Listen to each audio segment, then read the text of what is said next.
तर आपला पहिला विषय होता पंचायत ॲडव्हान्समेंट इंडेक्स. हा अत्यंत आणि महत्त्वाचा विषय आहे. तुम्ही हा विषय अत्यंत सिरियसली घ्या.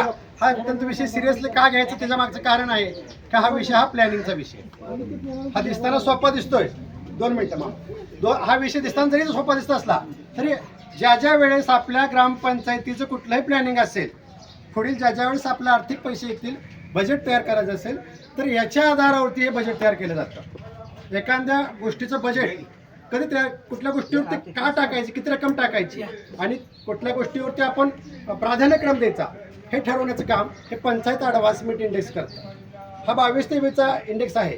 आता आपल्या 23-24 साठी आपण सर्व विभागांना माहिती दिलेली आहे, त्यांना प्रश्नोत्तर दिलेले आहेत आणि त्यांच्याकडून आता आपल्याकडून प्रश्नोत्तर आपल्याला आहोत आणि ती माहिती भरण्यासाठी आवश्यक प्रश्नोत्तर आपण त्या ठिकाणी तलाठी भाऊसाहेब आहेत, कृषी विभागाचे आहेत, विभाग आहे, शिक्षण विभाग आहे, या सर्व विभागांना आपण हे प्रश्नपत्रिका.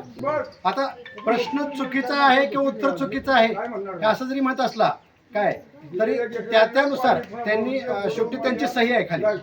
प्रत्येक जिथं प्रश्न उत्तर संपतं ना तर ग्रामपंचायत स्तरीय कर्मचाऱ्याची त्याच्यावरती सही येते. त्यामुळे तो व्यक्ती त्यासाठी जबाबदार राहतो. त्यामुळे कोणीही चुकीची माहिती भरत नाही. तर तिथं दिलेले प्रश्न जे आहेत त्यानुसारच ती माहिती भरली जाते. प्रश्न उत्तरानुसार ही माहिती भरली जाते.